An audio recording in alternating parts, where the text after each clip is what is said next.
Hi guys, this is my full review for the Samsung Galaxy Note 2. I do have the AT&T version, as you see with the carrier branding up there at the top corner. There are a lot of features to go through with this phone, so let's get started. Let's jump right into the settings.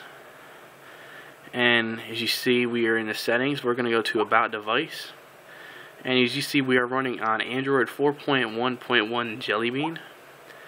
Not many phones have Jelly Bean on the market right now, but this phone actually launched with it, so that's a big thumbs up right there.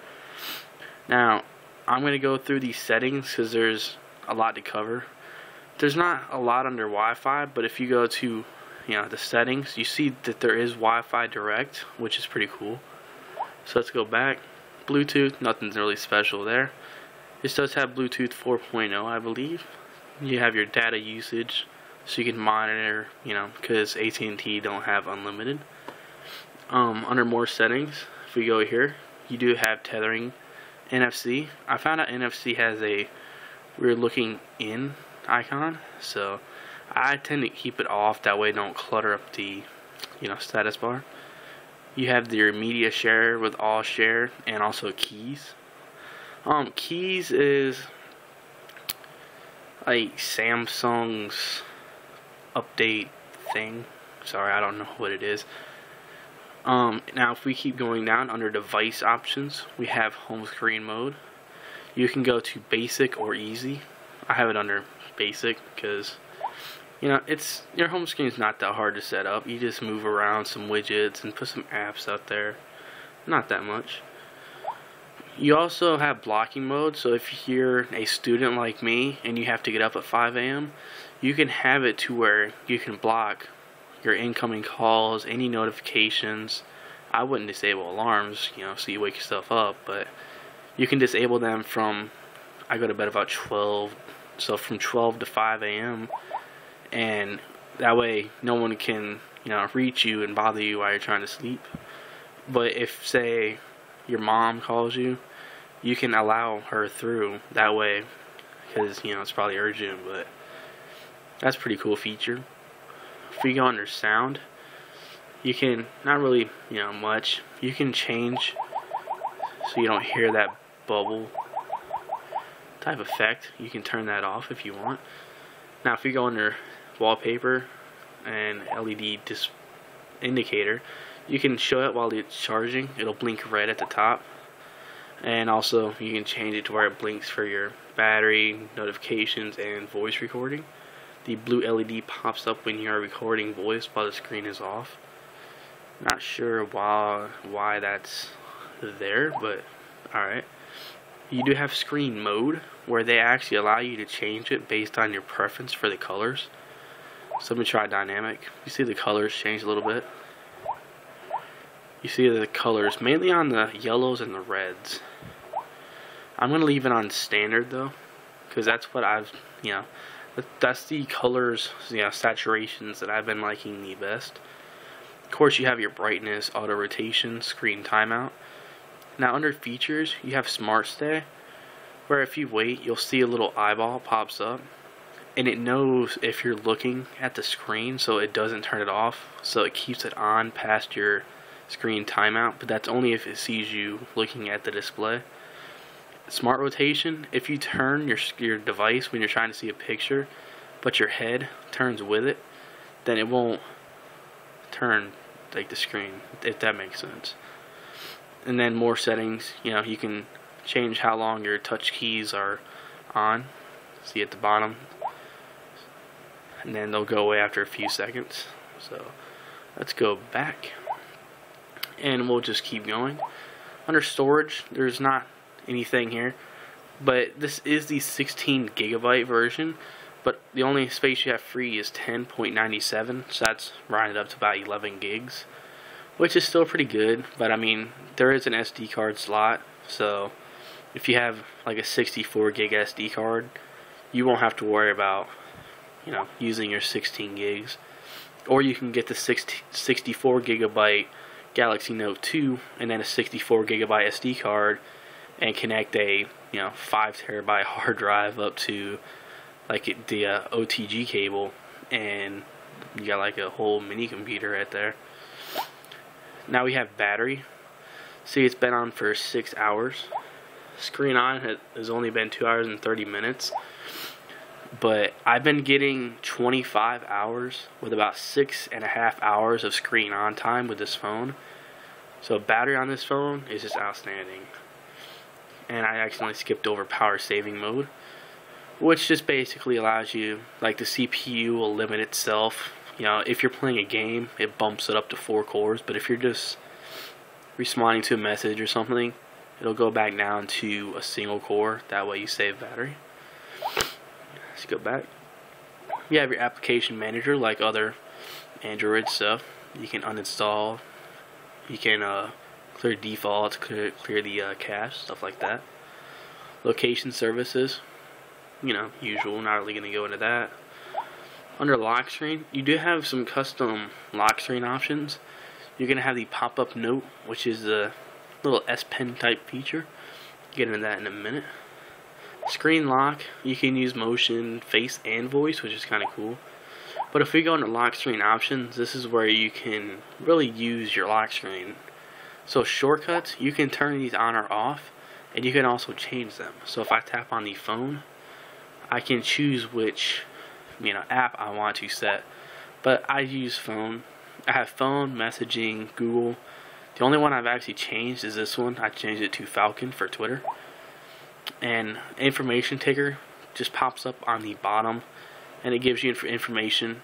You get to choose if you want it from Facebook, stock, you know, anything like that. You can show the clock on the lock screen. If you're in another country, you can, you know, show the dual clock. Turn that off because never. Well, also roaming. My bad. I'm never roaming, so you can have the ripple effect. I'll show you guys that in a minute. You can have your weather, ink effect, help text, which if you know how to unlock your phone, you don't really need the help. Quick camera access, I'll show you that as well. And wake up in lock screen. So let's go back and let me show you guys the lock screen. So as you see, I have my 5 shortcuts on the bottom: the weather, the clock, and status bar. And here's like the ripple effect. Now with the camera quick access, if you put and hold your finger and you rotate it, it goes directly into your camera, which is just like an awesome feature if you're trying to get that picture really quick. I'll get more into the camera, you know, in a little bit. The camera on this phone is really awesome. So, and security, not really going to go into that. One-handed operation is something you guys would probably use if you have small hands. Keypad, like, instead of making the keypad large all the way across the screen, it makes it a little bit so that you can put it on the left side or the right side. I'll get into that when I go to the phone settings. Samsung keyboard, kind of same thing. It shrinks it down and you can move it over. Calculator and the unlock pattern. I'll actually show you guys that in a minute. For language and input, it's just basically where you change your keyboard. And your account motion. Let's jump into this. Check key information at a glance. So if you have this on and your phone is laying on a table, you know, screen off, stuff like that, and you reach your phone up to it, it'll show like a little bubble, I guess you would say, and it shows if you have any missed calls, any notifications. I can't really show it on camera because it's kind of hard to use. I never really been able to get it to work. I got it to work like 2 times, but it's kind of hard to get to work. So direct call, if you're messaging somebody, say message thread is open, you can just put the phone up to your ear and it directly calls that person, which is pretty cool. Smart alert, so you can catch missed calls and messages. Double tap to top of list. I'm guessing like you double tap the top like that, but oops, let me turn that on and see if it, I don't know if you double tap that or on the screen, so I just turned it off. Tilt to zoom, you can zoom in or out when the screen is in gallery internet when you put both fingers and you go like that. It's actually pretty cool to use. I'll show you that in the internet, or the browser I mean. Pan to browse images, shake to update. So if you're on Twitter, you can just shake your device and it'll update your timeline, which is, I don't use it, but if you want something like that, I guess. Advanced settings, not really much under here, but you can just configure the stuff. Palm swipe to capture, so that's when you swipe your palm across the screen to take the screenshot, and palm touch to mute or pause. So let's go back. You can also turn those motions off. So S Pen, you can choose if you're right-handed or left-handed. Pen attach and detach sound. You can choose the custom, sound. You can, when you pull the S Pen out, you can have it directly launch a pop-up note. Battery saving, so it doesn't alert you when your S Pen has been detached. S Pen keeper, air view. This is when it shows a little dot. Like when your S Pen is not touching the screen, but it's just above it. It's showing a little dot. You can have the sound and haptic feedback and quick command settings. So let's go back. Accessory, date and time, accessibility, developer options. Not really stuff to get into, so I'm going to go back. Now let's start with the phone, since it's the first thing to the left. If you hit menu and you just hit one-handed operation, this is what I was talking about when it kind of resizes. Sorry about that. When it resizes it. But I think it just looks weird. So I just choose full screen, which it works for me. And if we go into messages, we can just go up here to new message.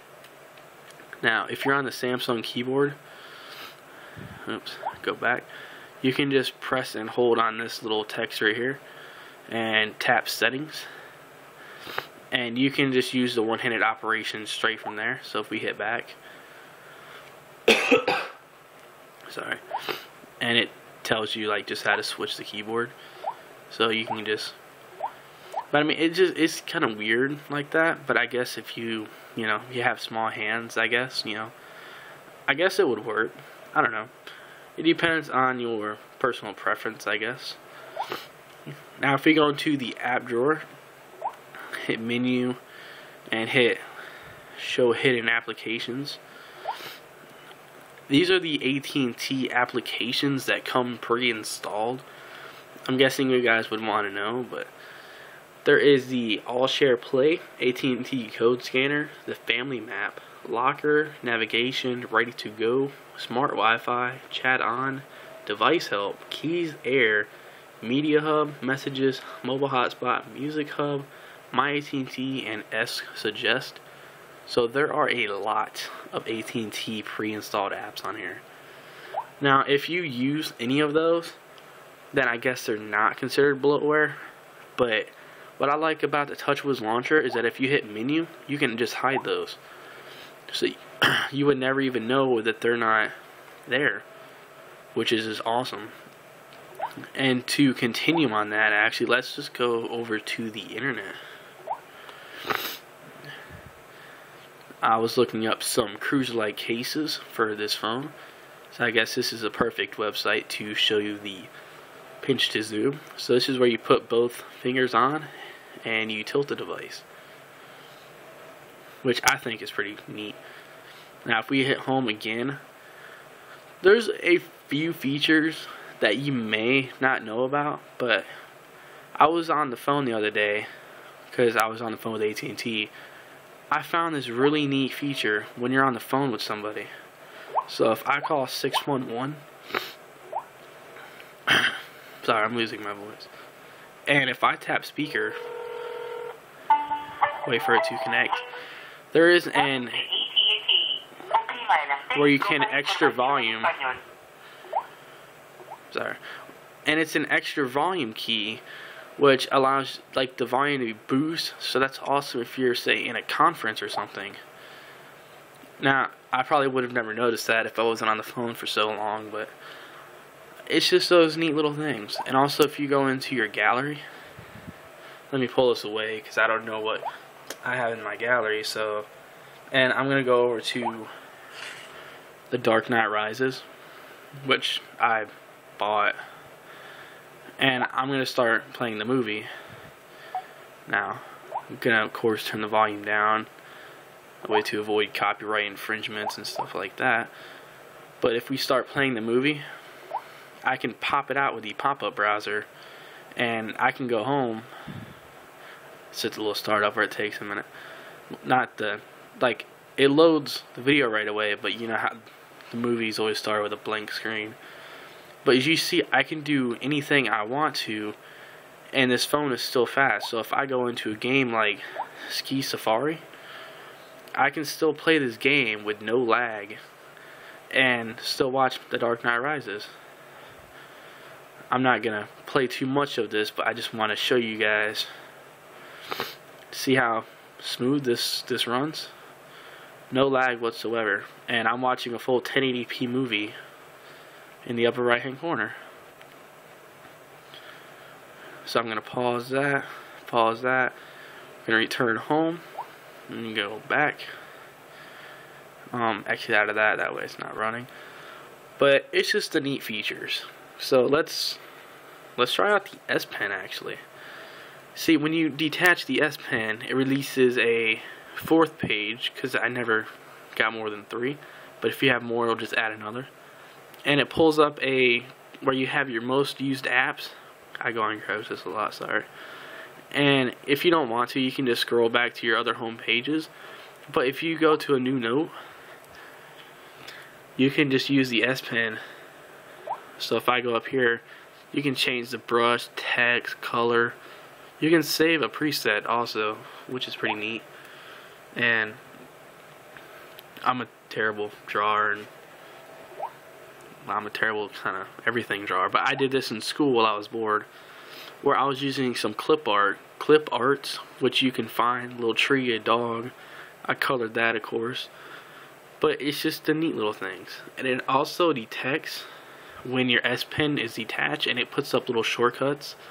This little Wi-Fi indicated thing gets kind of annoying, but you get used to it. But this is one of the page buddies. You can disable page buddies under settings, but that's what happens when you detach your S Pen. It also works with media such as headphones. So if you plug in a pair of headphones, see, it detects that earphones are connected, and it brings up like little media. It brings up recommended media, you know, apps at the bottom, like Plume, Messaging, Gallery. I don't know why speed tested down there, but see, we have music. I just downloaded 138 Christmas albums to bug my neighbors, so sorry about that. And then I can add videos. It also gives me settings. See, I can turn off Page Buddy, but I think it's kind of neat. If you have a dock, it'll bring up a page and also a roaming. Not sure what the roaming would do, but again, just neat features that Samsung has added that kind of boost up, like, the, you know, just the neat features of this phone. Now, I know I'm missing some, but this video is getting kind of long. But I know I didn't really do any good comparison videos in the unboxing, so here it is next to the Galaxy Nexus. I like the screen so it'll autofocus a little bit better. So, put it flat. You see the Note 2 is significantly taller. Now, the Note 2 is as thin as the top part. See this part right here of the Galaxy Nexus. And then, you know, the Galaxy Nexus gets a little bit thicker, but here they are. See, the Galaxy Nexus is a lot shorter, a lot thinner. And this is it compared to the Nexus 7. So it's significantly smaller, but, you know, you guys kind of wanted to see it. Sorry I don't have a better camera or camera angles or anything like that, but, and if you guys want to see any more videos on this phone, be sure to leave a comment below letting me know what you guys want to see about it. And I think I did a hardware tour in the unboxing, so I'm not really going to go over that. But one thing, which is the last thing I want to go over, is the camera. So if I go in here and I just go to camera. Now, the camera takes pictures really fast. If it's focused, I should probably turn off the flash, but if the camera is focused, it has no problems taking pictures. The one problem I have is when I hit any type of settings, it has to load them. I'm pretty sure that's a Samsung issue, not hardware related, but I don't understand why it has to take so long to load. If you go to cameras like the HTC One X and stuff like that, it loads instantly. So I mean, that's just, you know, figured I would bring that to your attention. But there's also a whole bunch of settings. You can edit these shortcuts on the side. You can have your burst shot where you press and hold. You can have flash, shooting mode. You can choose custom effects like, you know, the Instagram, stuff like that. And I'm not really going to go into these, but if you want me to go into these in maybe another video, because this is getting kind of long, just let me know. Hit back. But the last thing I want to show you guys is how fast this phone turns on. So let's turn it off. And alright, it just vibrated, so it's alright. Check out how fast this phone turns on. It turns on like 5 times faster than my Galaxy Nexus. Now the unlocked one that doesn't have carrier logo, that doesn't have this, it actually turns on faster. But after that, it actually turns on pretty fast. So I just figured I would bring that to you guys' attention. If you like this video, be sure to give it a thumbs up. If you want to see any other type of videos for the Galaxy Note 2, the Galaxy Nexus, the Nexus 7, please leave a comment below and I will try to get those out. I will be posting some videos on this on my channel soon, so look forward to those. And that's it, guys.